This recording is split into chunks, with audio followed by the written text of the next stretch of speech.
पार्टीच्या वतीनं सातारा नगरपालिकेचे जे आमचे नगराध्यक्ष जे उमेदवार अमोल मोहिते आणि बाकी सर्व जे नगरसेवक पदाचे उमेदवार जे त्यांचे अर्ज दाखल करतोय। मी असेल, खासदार उदयनराजे असतील आणि जिल्ह्याचे सर्व पदाधिकारी आणि राज्यातले सुद्धा प्रदेश अध्यक्ष, गौरव मुख्यमंत्री देवेंद्रजी फडणवीस, बावनकुळे साहेब या सगळ्यांची म्हणजे जे काही इच्छुक होते या सगळ्यांची आपण तिथं माहिती दिली होती आणि त्याप्रमाणे टप्प्याटप्प्यानं जी माहिती दिली गेली होती त्याच्यावर विचार करून जे काही त्यांचा अभ्यास आहे तो करून आज आपण निर्णय सगळे घेतलेले आहेत। थोडं विषय झाला का तर 400 जण म्हणजे 400पेक्षा पण जास्त लोकांनी भारतीय जनता पार्टीकडं नगरसेवक पदासाठी इंटरव्ह्यू दिली होती किंवा अपेक्षा व्यक्त केली होती की उमेदवारी मिळावी। जागा 50च आहे सगळ्यांना आणि इच्छुक भाजपकडे 400 होती, म्हणजे फार मोठ्या प्रमाणावर इच्छुकांची संख्या होती। आता ह्याच्यातनं कोण कमी कोण ताकदीचा असा विषय नाही, सगळे ताकदीचे होते। शेवटी 400 जण असले की मग निर्णय करायला वेळ जातो आणि तो थोडा वेळ नक्की लागला। त्याच्यावर आता वेगवेगळे तर्कवितर्क झाले, हा विषय वेगळा आहे।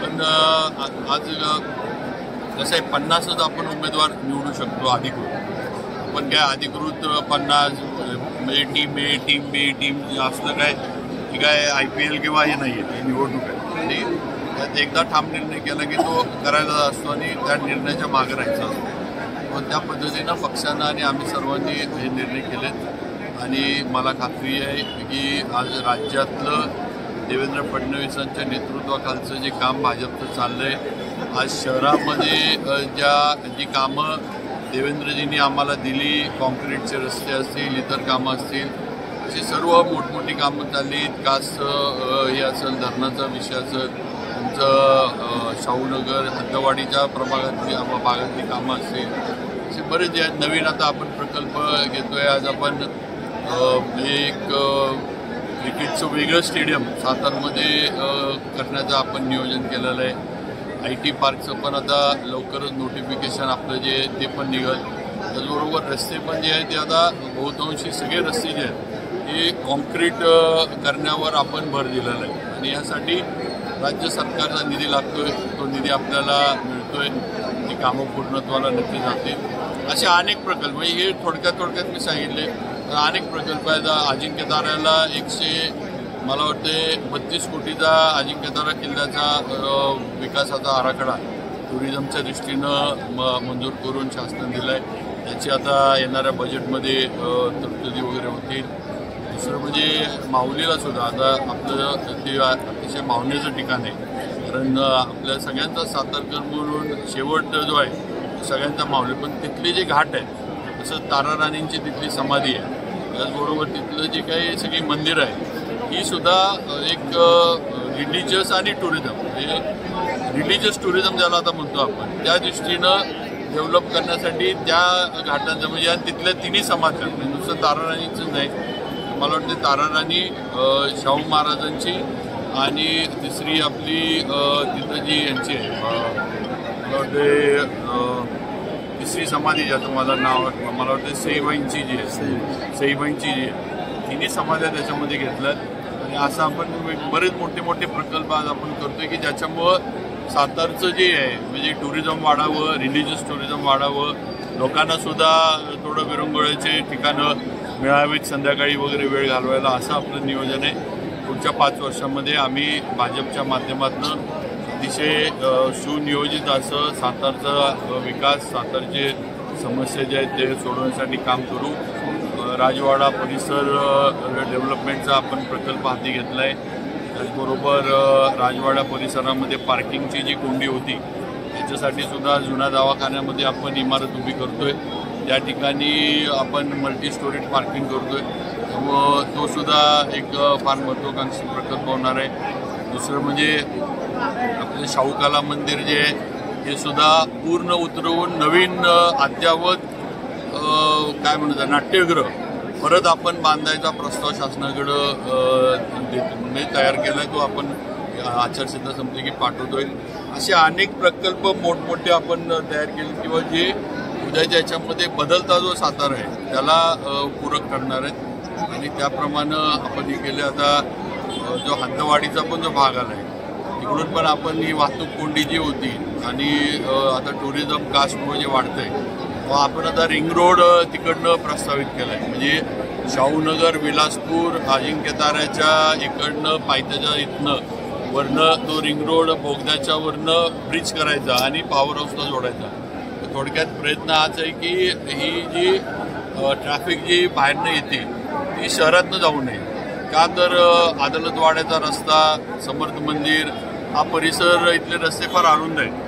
तिथनं एवढं ट्रॅफिक आलं की 3-3, 4-4 तास सगळेजण आपण पण अडकतो, टुरिस्ट पण अडकतात, असं विचित्र अवस्था होती. त्यामुळं हा रिंग रोड आपण काढतोय आणि तो रिंग रोड आपण पलीकडनं मारदरेच्या इकडनं तसंच आपण जुना मेढ्याला जोडणार आहे. असे मोठे ती आपण आता हे काम जे आहे ते आपण हॅममध्ये PWDकडे प्रस्तावित केलं आहे आणि त्याची मान्यतेचं शेवटी माझ्याकडे जनरेगन विभाग माझ्याकडे आहे.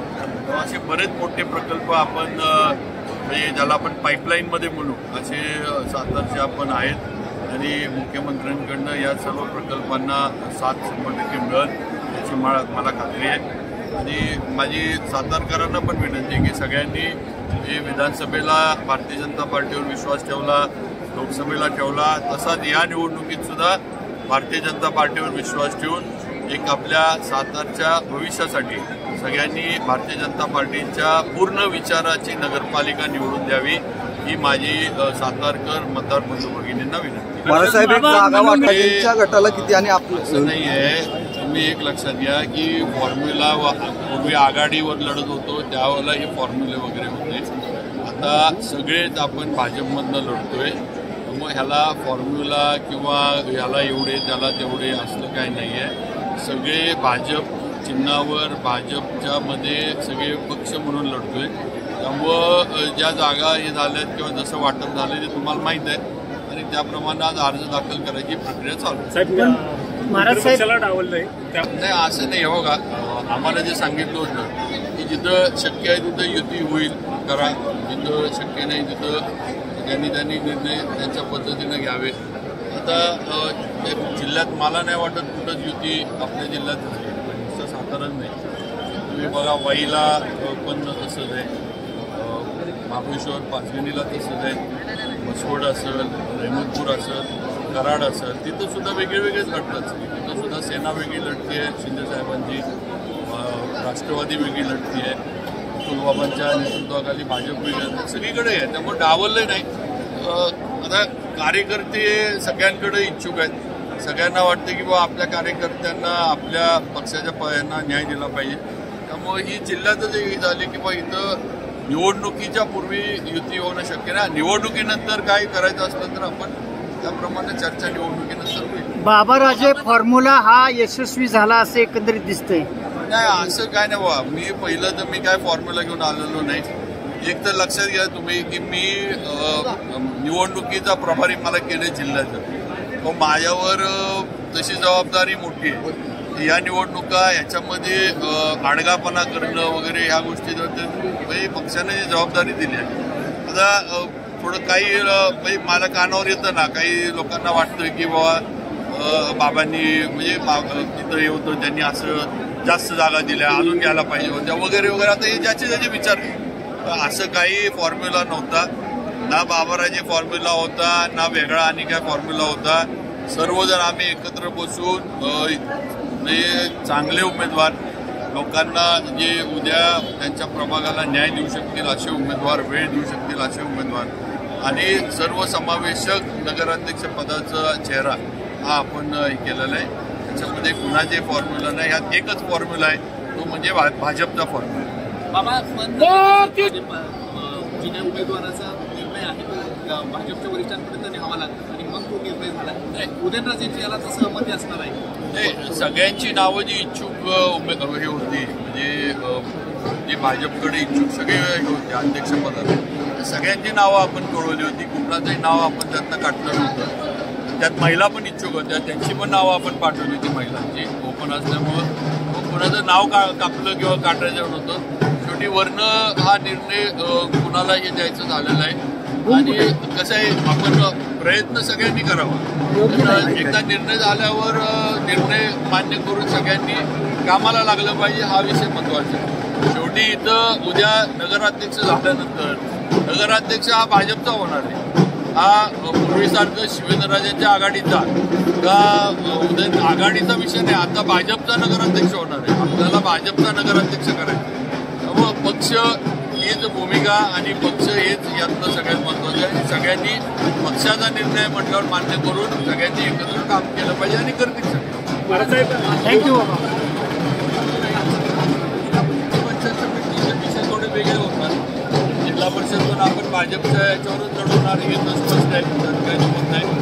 पण जिल्हा परिषदला प्रत्येक जे विधानसभा मतदारसंघ वाईज निर्णय उमेदवारी वगैरे करतात ते करतील. त्याच्यामध्ये थोडं जे सहकारी आहेत महेश शिंदे साहेब त्यांच्याशी आमचं मला वाटतं एकत्र आम्ही काम तिथं करू.